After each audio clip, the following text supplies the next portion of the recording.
Well, good morning and welcome to an episode of the Ripple Podcast by Five Stones. And we are here with Dawson Primes, who is the Director of Homeland Security and Emergency Management for Tangipahoa Parish. Good job, Brian. So we are currently in the EOC, which is the Emergency Operations Center. Is that correct? That's correct. Yep. Pretty cool here. Yep. Very, very cool building. You probably work in the coolest building in the parish, I would say. I do. I work in the coolest building in Southeast Louisiana. I'm talking about like cold. It's cold in here. Oh, really? No, it's pretty cool too, though, in the cool way. But this is also probably the most secure building. It is actually the most secure building in Southeast Louisiana. We've going around and looking at other EOCs and knowing what we've built and how structurally sound it is. It is the most secure building around. Well, and this isn't where we were planning on going right away, but tell us a little bit about the EOC because it really is an amazing place. The building is 13,700 square feet, 2 stories.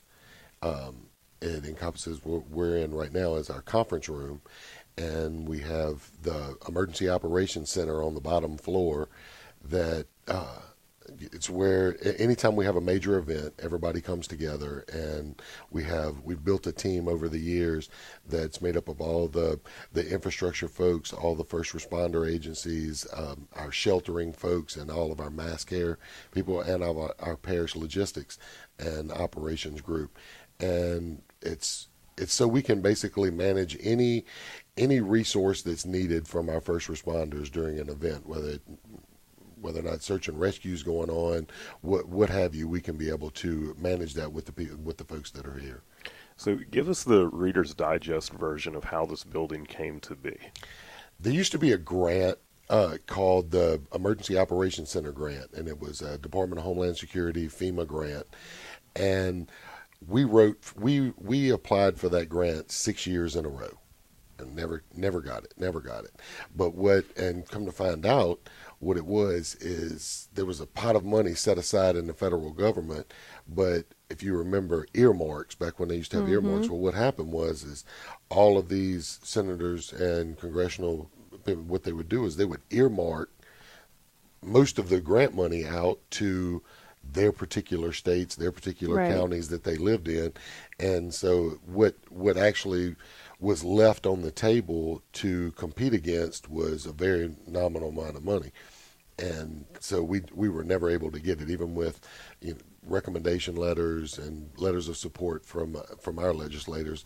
We just never could get it.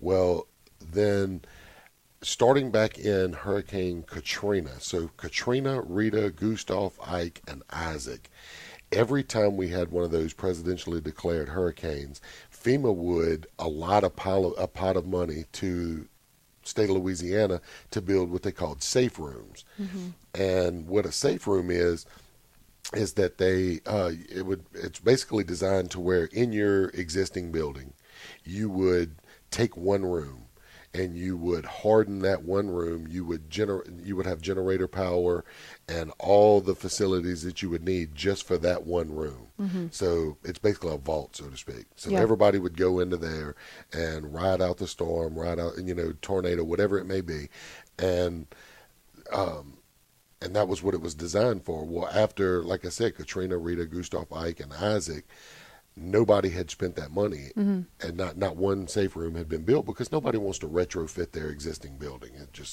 But it didn't allow for freestanding structures. Well, finally, DHS finally came down to the state and said, "Hey, either you start spending this money or we're going to take it back." Mm-hmm. So Kevin Davis, who was the state director at the time, reached out to the person who was in charge of that program at FEMA and said, "I want to hire you away from FEMA to help me spend this money." Mm-hmm. And she did. She came here and she worked for several years with the state. And she basically had FEMA, she rewrote it for them and had it adopted with FEMA to do away with the mandates that it just be an existing structure that you would retrofit, and to where you could build freestanding structures with it. And we were the second to apply but the first to get approved, the first to break ground, and the first to have a completed building. Wow. Now there's several in the state that are in the process of going through the process of getting built, but we were the first ones. So you've probably had quite a few come here to see what it looks like after. And we did. And just to, as Brian was alluding to before, just to kind of tell you a little bit about this building when we say it's the most secure, the walls are 8 inches thick, poured concrete, that the panels are 8 feet wide and 36 feet tall. And they have a steel infrastructure in the inside of it that is, there's as much steel in each panel as there is concrete.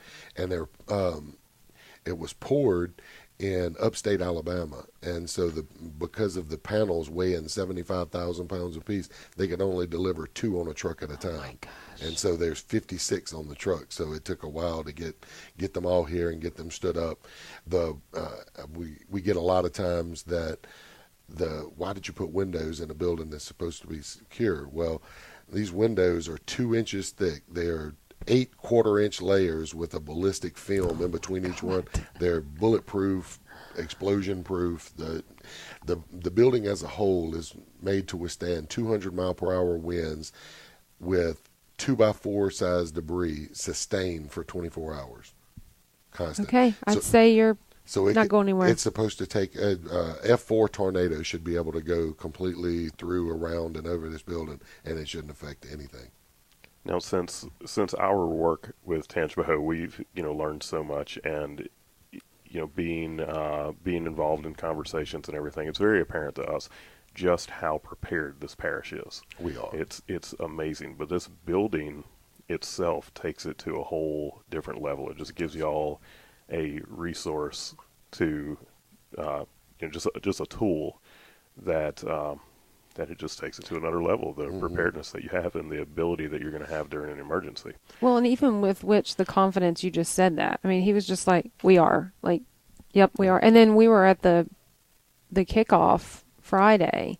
That was, I mean, you had, would you just say 218 people there who were coming together to say we're prepared and everybody meeting each other. That was a great thing, just to get to meet the people that you're going to be working with and to see the different levels of organization that came to create that meeting. And, you've got, oh my gosh, I mean, there were volunteer people there. There were all of the emergency people you would expect to be there, but then people that I was surprised to see.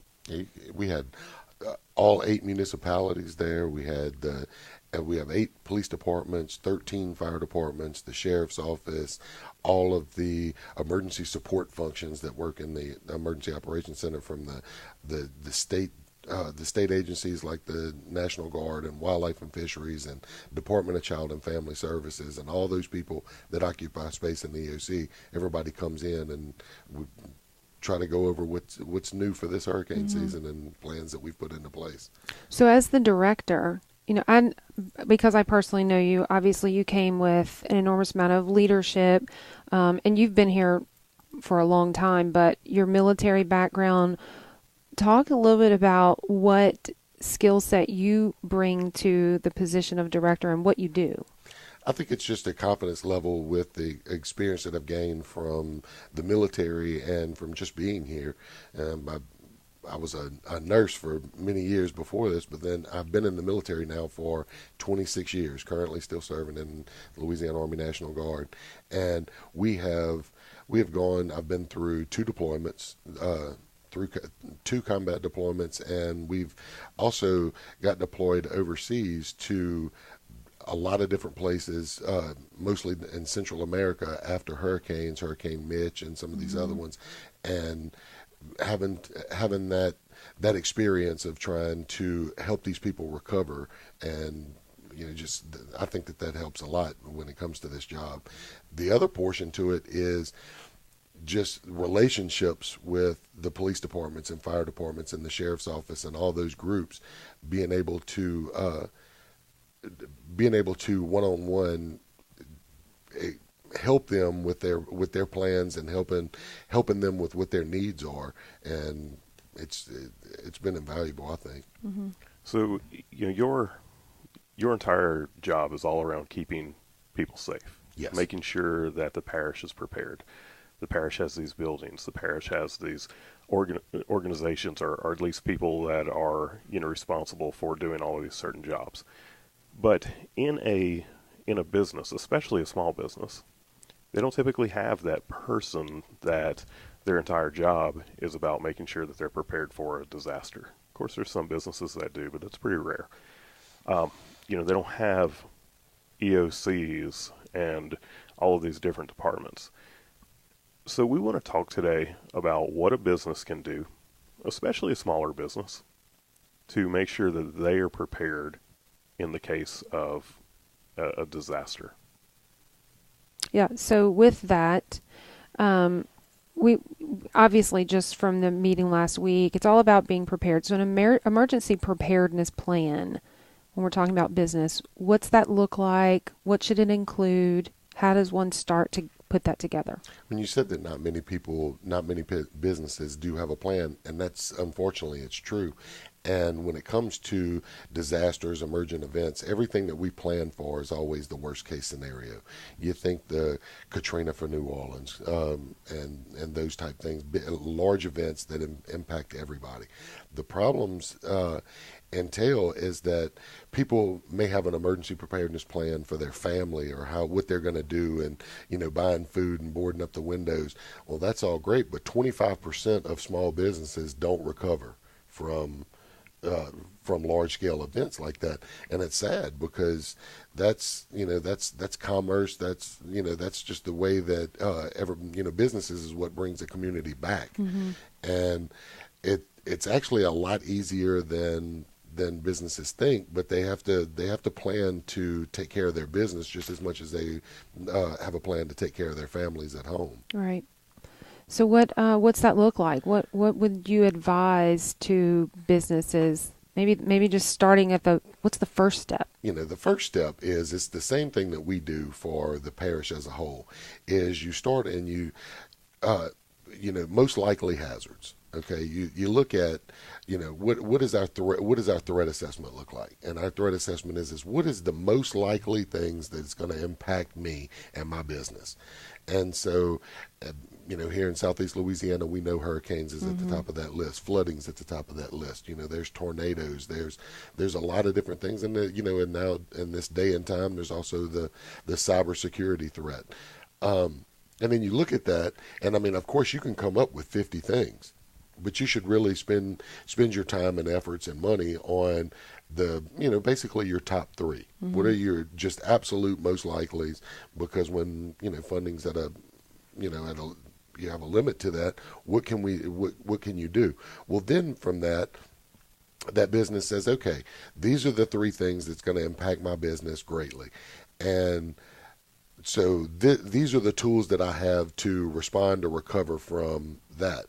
And these are the tools that I need, and these are the tools that I have. And whatever's in between that is what we call the gap analysis. And so then that's what you spend your time, money, and effort on. Okay. Is if it's stuff that I have to buy, if it's plans that I have to put into place, whatever it may be, to be able to fill that gap to where you can say, okay, now I've got what I need to be able to recover. And what does that look like? It's going to be different from every business. Mm-hmm. So, there's things we talked about before this meeting, was having a COOP plan. A COOP plan is a continuity of operations plan, and it's everything from a pandemic flu type thing or whatever it may be, is how can you operate your business with less staff, maybe even 50% less staff.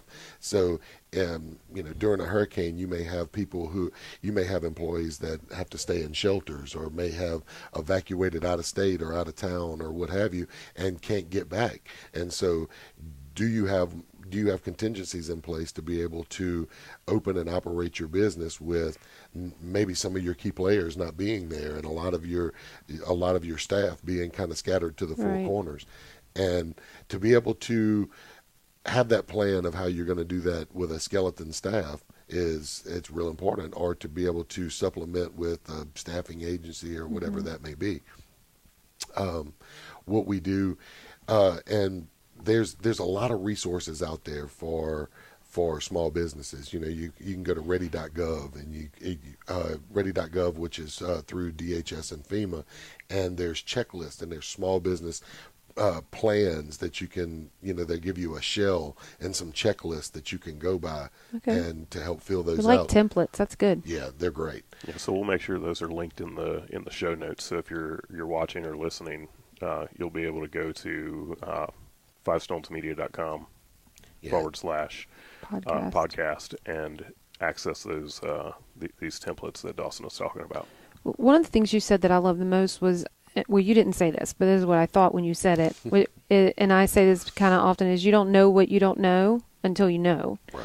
And it's almost backwards engineering, right? So you're really encouraging people to carve out some time, sit down, think about all this stuff, and those gaps. Those are the things that hit you the most when a disaster happens and you're like, oh, I wasn't prepared for this part of it or that part of it. And so fixing that ahead of time. And the biggest thing is don't do it in a bubble. Mm-hmm. You may be the business owner, but there's it takes everybody in the business to make that business work. So put together a team, and if y'all just spend an hour once every couple of months or so and say, okay, and let those people have input into it, because the one person can't think of everything. Mm-hmm. That's been the greatest thing with having Robbie as parish president is don't just be over here in the corner doing everything by yourself. Let's bring everybody to the table, and let's all get input from the different organizations that this all affects.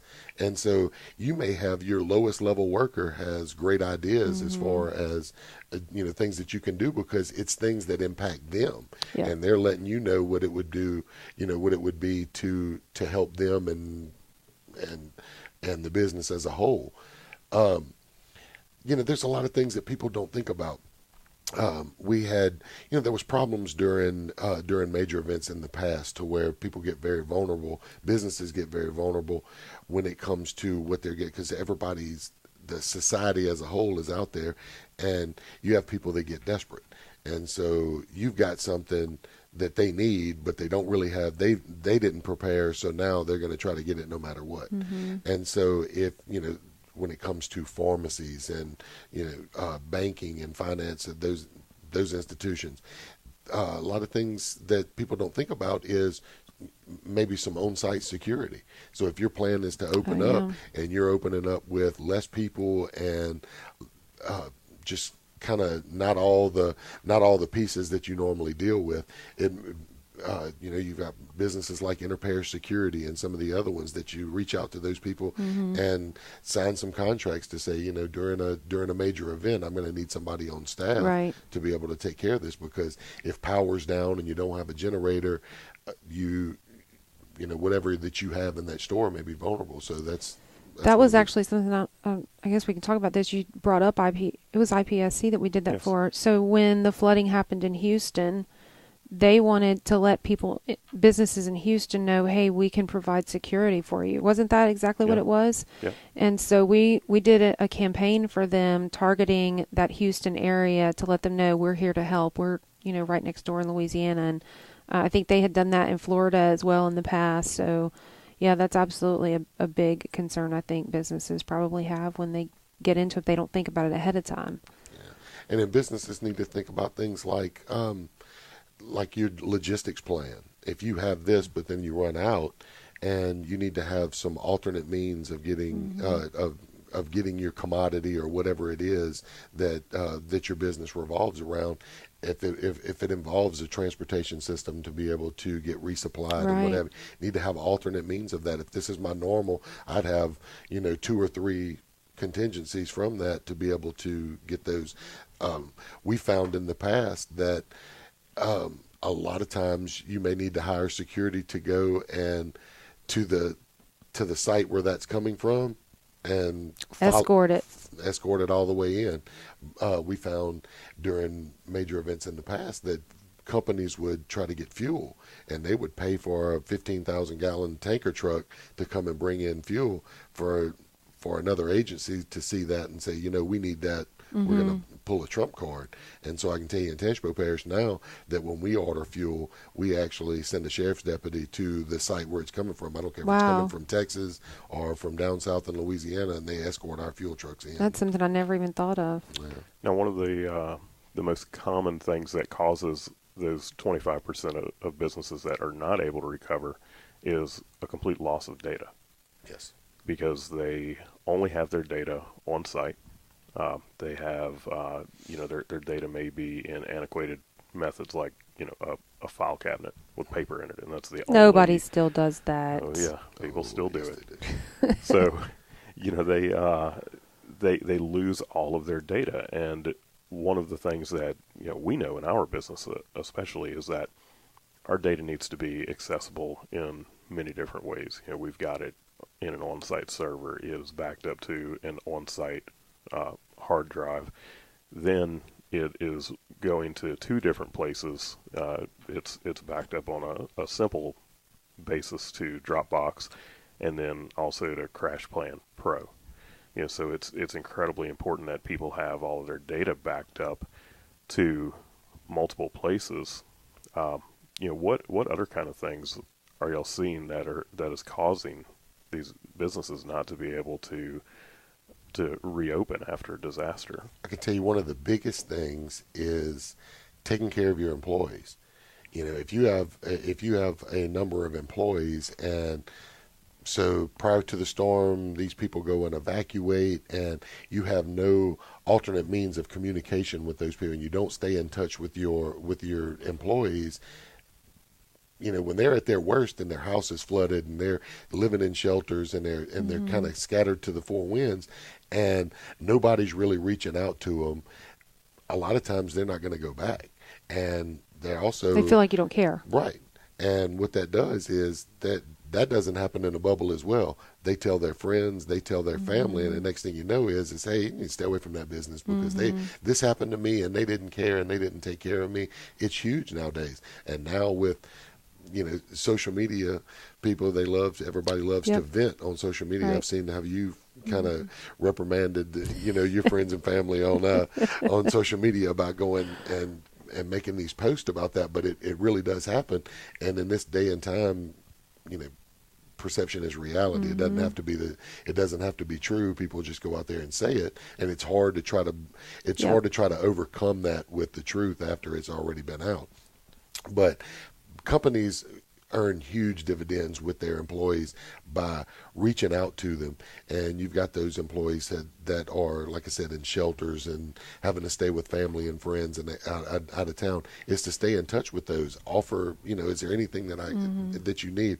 I know that you see testimonies all the time of during major events where the employees were so impressed with their employer by saying, "Hey, can I give you some money? If it's just a little money to buy some groceries, or maybe renting some hotel rooms to where those employees can go." It all depends on if it's nothing more than just staying in contact with them. But if you have the means to put these people up so they can come to work, they're gonna. That's going to earn huge dividends for that agency, and those employees will be loyal forever. So two things about that. One, and this would be for larger companies. We wouldn't do this at Five Stones. I mean, there's 11 of us. But when I was a teacher, we had an emergency phone tree that was surprising to me when I first learned about it. I was like, oh, that's great. That makes sense. And we did use it several times, but it started with the principal of the school who called the two leaders of the school, and the two leaders of the school had to call these three. It was like all laid out. And the last time I remember us using it, they actually assessed it afterwards, and they talked to the people on the bottom of the tree. What time did you find out? How long did it take you? And so they discovered that word spread very quickly, instead of the person at the top thinking they had to call everybody in the school. So an emergency phone tree, I don't know if that's antiquated, but I just remember that was a really good thing for us at our school when we were in North Carolina. And then now, so we have a private closed Facebook group for our company that we use for some internal communication. And so that's a fast, quick way to say, hey, here's what's going on. How's everybody doing? You talked about a Google Hangout. So there's lots of different ways that businesses can put that in place ahead of time. Yeah, and just to give those employees a place to go to say, hey, this is where I'm at. I'm okay. And just so and then you know where your employees are, and then that way you can send messages to say, well, look, the plan is to open on this day, and is there anybody that can, who can make it, who can't make it? Right. Then you have a really good idea of what you can do to get back open. But all those different little contingency plans that you can do as a small business with taking care of your employees, your logistics, your planning, is just and make sure that you can have a plan. And like I said, don't do it in a bubble over here in the corner. If everybody's kind of involved in the planning process and everybody knows the plan, if you create a plan, but then only your top level people know about it, right, and it doesn't filter itself Absolutely. down. It's really no They good. need to know when this happens. This is where you go to get your information. And if they know it at Five Stones, but if they didn't, they'd think, okay, wait, do we text them? Is it in the Slack channel? Are we going to email each other? Everybody needs to know. Definitely. Everybody needs to know if your plan is to use the Google Hangouts, or if it's this, or if it's this and then this. If this doesn't work, then make sure that all of your employees know what that is, and so then they don't have to guess, well, I wonder if somebody's going to text me. Everybody knows to go here, and you will be able to. Yeah, because the Facebook group is dependent on internet access. So if you don't have internet access, what's plan B? Yeah, you talked about, is a phone tree antiquated? Well, when you get to that point to where there's no power and no electricity, but if you're off site somewhere and can at least make a phone call, and you have those list of those phone numbers.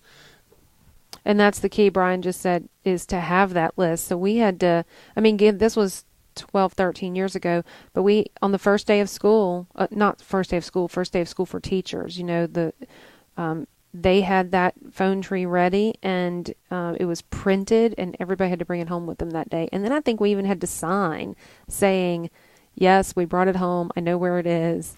Because back then we didn't have Google Docs. Let me just pull it up real quick, and so. Now, insurance. What are some things that people need to be thinking about for their business and their insurance leading up to a disaster? You always want to make sure that your insurance policies are up to date. You also may want to have some business interruption insurance. They have such things. So that's going to help you get back on your feet if you really don't have the money in the bank to be able to cover all of your losses and what have you, to get back on track. That business, I think that's what it's called. I think it's business interruption insurance, and that's very important. The other thing is we always use June 1st. June 1st is not this golden thing. No hurricane we saw now. We had the first hurricane or first tropical storm hit 2 weeks before hurricane start. So, but use that June 1st to just basically look at your plans, look at your insurance policies, look at all those things, and just use that to say, do I have enough insurance? Do I have this? And is my plan up to date? Is my phone tree up to date? Do I have everybody's current phone numbers? Just use that June 1st every year, and it doesn't matter just for hurricanes. It's just overall for anything. check, and just to make sure that just use that. A lot of people can do it on January the 1st, but there's so much going on January the 1st, to where if you just kind of focus and use that as the emergency preparedness time to review everything, I'd use June 1st. We tend to think of a disaster as those things like hurricanes, the big natural disasters. But for a business, a disaster can be something like a fire. We were just reading an article where they were talking about, what if the business owner is incarcerated?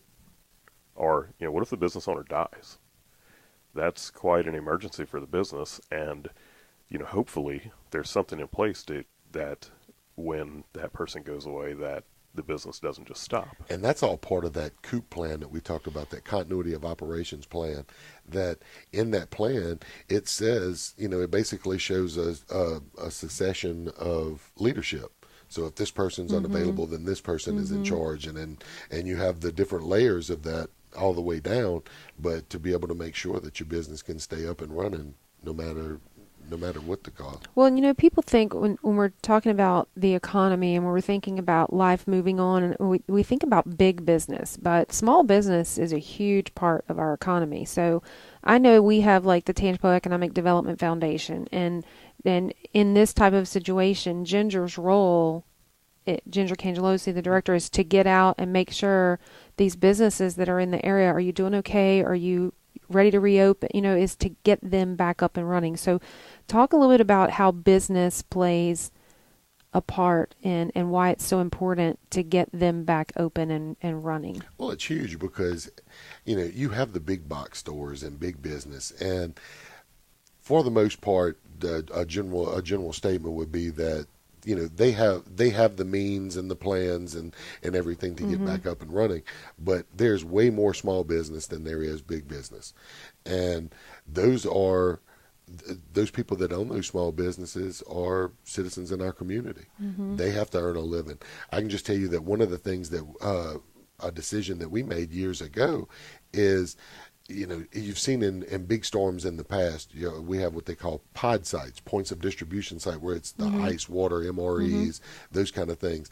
Well, one of the things that we made the decision to do is if there's a store in that area that is selling food, ice, and water, then I don't need to 3 blocks down the road set up a points and give away food, ice, and water. These people have done their emergency preparedness plans. They have bought a generator to be able to be open. They've overstocked their stuff so they can sell to the community. And then if I go right down the street and go to giving those things away, well, all you're that's doing taking business away. They've done everything that they were supposed to do to get back up and running, and now I'm shooting them in the foot by giving away everything that they're trying to sell. So we try to make sure that now if there's underserved areas that those businesses aren't back up and running, then certainly we're going to do that. Right. But if people bought their ice, food, and water prior to, then and there's a store to be able to do that, then that's what we encourage people to do. We don't want to give it away if it helps that business. That's really encouraging. I never even thought to think like that, and to know that the leaders at the top of our parish are thinking about that is really. Our points of distribution sites are the 3 area Walmarts, and they are great emergency preparedness partners. Starting back years ago, whenever we signed MOUs with them to say, we're going to use your parking lot to give this stuff away, and we said, but we will not do this if you guys are open. Right. And and one of the astonishing things was they said, we don't mind. You can do that. And there's certain plans that Walmart has that during a disaster, they have to give away these items. It's just the corporate emergency management director for Walmart. Well, he's now the chief of staff for the governor's office, but he used to be the corporate emergency manager for Walmart, and he's a real good friend of mine. And that was one of the plans that he put into place, was that, we're going to give away this formula and diapers and batteries and these kind of things. And so they said, not only can you open up in our parking lot, it's really not going to hurt us because we're selling all these other things. Right. We're going to roll out pallets of all this other stuff to help, and that comes back to what you were talking about earlier about, I think you said it was Robbie that came in and said, don't work in a silo. You have to work together. So communities are only going to recover if we work together. That's correct. And so Walmart's working with you and you're working with them and everybody else as well. But if you think about it, in 2016 we had 2 floods here. So we had one in March, one in August. And those people who were flooded, they need to work. Like, they need their job, they need that paycheck. And when they're working for a small business that, is not able to open, then all of a sudden they are impacted twice as hard. Yeah. That was what was great about what Robbie did, was partnering with workforce development to where they actually took those people who were flooded and wherever they were working wasn't back open.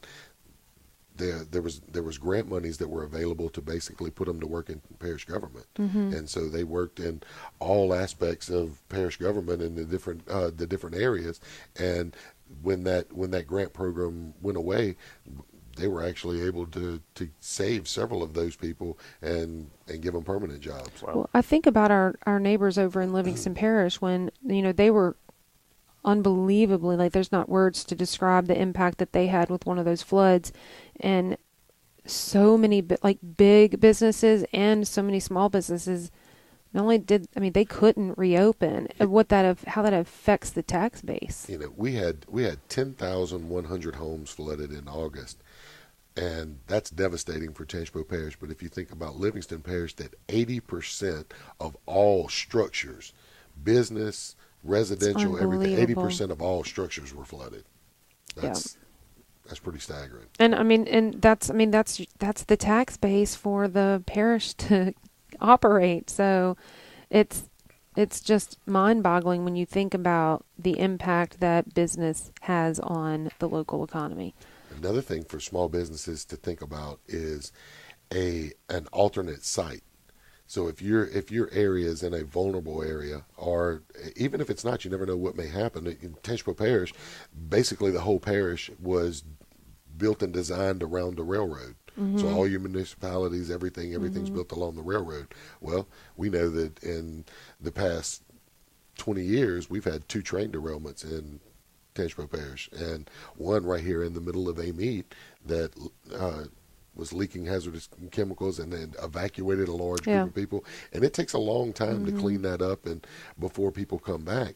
And so whenever you live and work along the railroad, there's got to be contingencies for that as well, is to maybe have just an idea or a partner site or somewhere that if your business could pick up. That's the best thing, the greatest thing about cloud-based, data being stored somewhere, that if you can go to an alternate site somewhere and log in and get all of your stuff to be able to go back to work, then that's really changes everything. Technology. Even today, if you have a voice over IP phone system, like in our business, I can unplug my phones from the internet, take them somewhere else, and plug them into the internet, and they work just like we can do the same. They were at our office, and that's an incredible thing for a business during a disaster.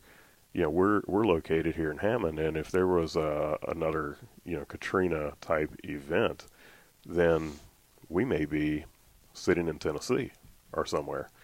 But when someone calls our number, our phones are working. It could be in a hotel room. If we have an internet connection, then our clients would never know the difference. Well, and like you're saying, things being cloud-based, so my laptop usually goes everywhere I go. In the rare case that I leave it at the office and some disaster happens, like in the past, that would be disastrous for me. I don't really have anything stored on my computer. Everything that I do, I log into the cloud. Some program, some resource, some Google Drive or whatever it might be, everything is there. So it doesn't matter where I go. I can do it from here, So it's and we always had a very good preparedness plan in the parish, and we think that we're kind of at the top of the line. You really can't go much further. And then Robbie comes in, and with his technology background, and he starts like, look, we're not going to save anything to the computer. Everything's going to go to Google Drive, and a bunch of us that have been here for years, just like, whoa, you really, you scare me. But it really turns out, and he's like, hey, stop saving that here and put this here. And once you really kind of grab the concept of that, is I can log on to any computer anywhere. Case in point, when I needed some information for someone when I was at the National Hurricane Conference, and I needed some information that was stored on the drive, and I said, well, my laptop is back at in my hotel room. Well, I was able to go to where I was. They had courtesy computers, and be able to log into my drive, go to that folder, and pull that information out, and actually print it. And was like, okay, here you go, as if I was sitting at my desk. Yep. And that was the first time when I really got it, and I'm like, that's what he's talking about. You know, or somebody messaged me, hey, I need this file. Well, I just pull up my Dropbox or my Google Drive, and I just send it to them right. And Kim right from has there. her phone in her hand right now, saying this. Oh yeah, right. Those that are listening. But so speaking of those that are listening, they're not all from. I mean, our listeners can be from anywhere because we're online.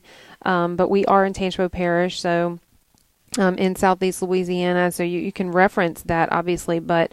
We've kind of talked a little bit about this, but just pull it together with how the local government plays a role. Who you're really the ones that people are going to for what do I do and getting information. What is the actual role that the local government plays? Specific to business. Specific to business.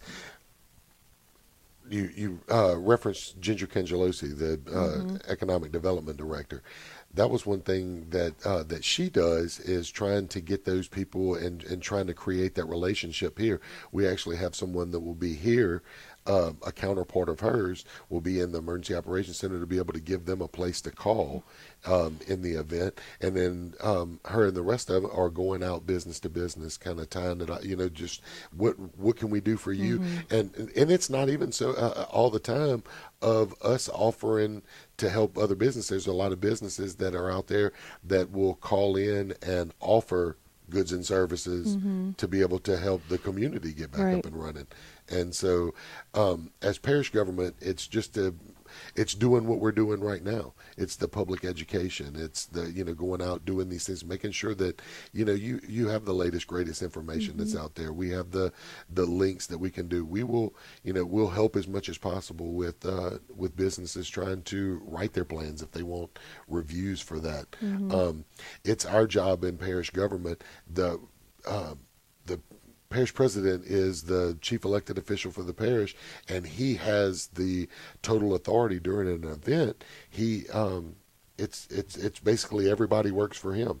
So even the sheriff. So when a declaration is signed, the parish president is the end all be all decision maker for the entire parish, and it's our job to be able to go to him and advise him of what different.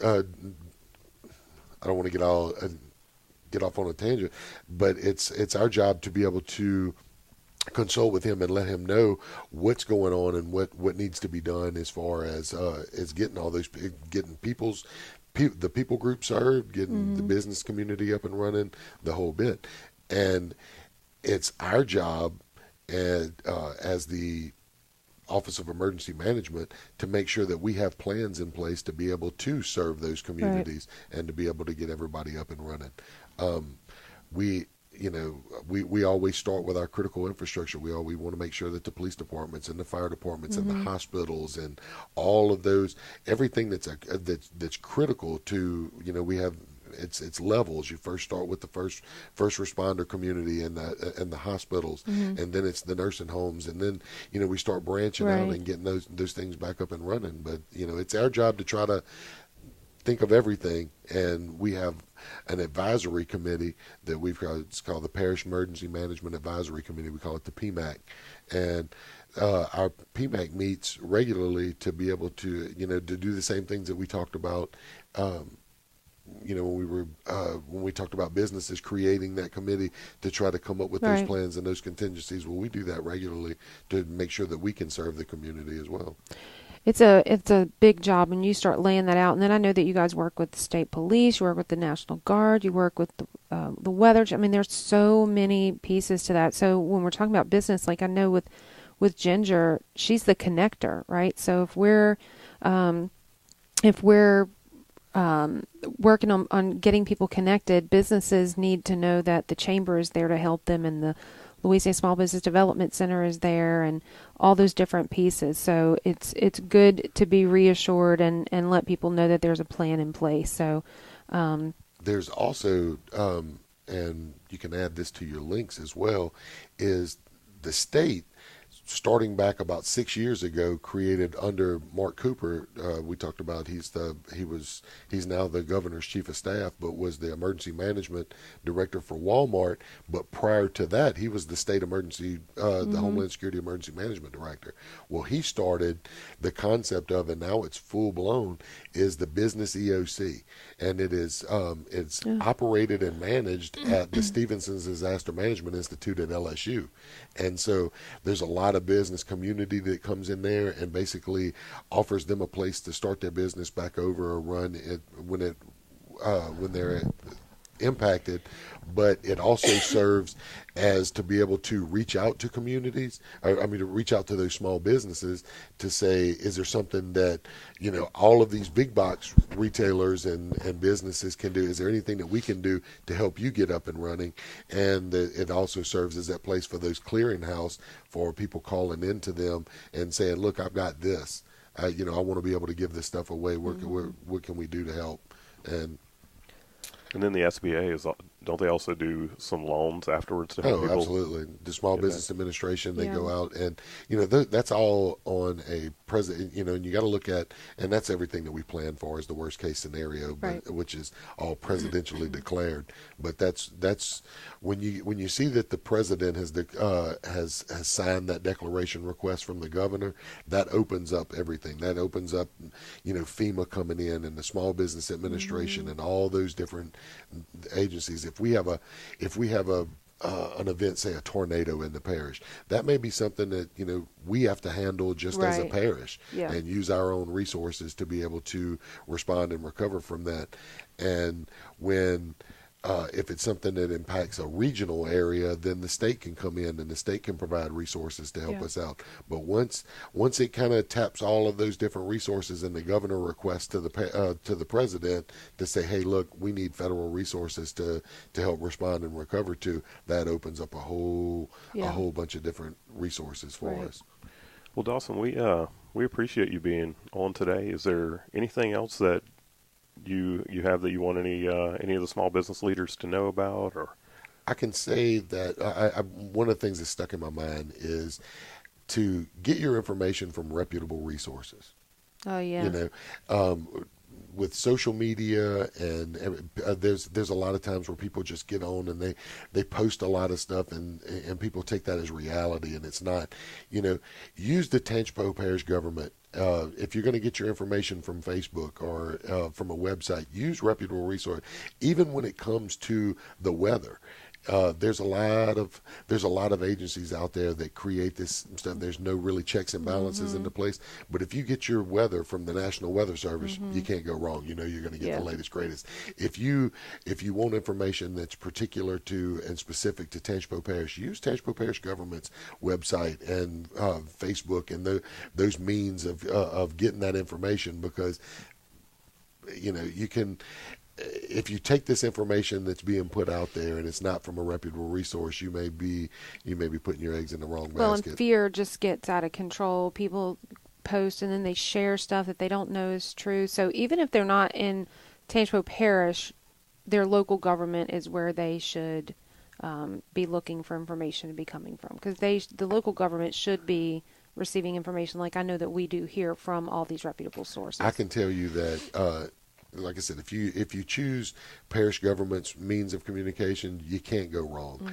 We because we vet everything. We don't share anything that's not from a, for the most part, not from a government resource, and so that it's just hugely important. All right. Well, we thank y'all for what you do, for keeping us safe and for helping us recover, after disasters. So y'all are doing an amazing job here. Appreciate that. Super proud of Tangipahoa Parish for sure. And thank you for being our guest today. Thank y'all. Yep.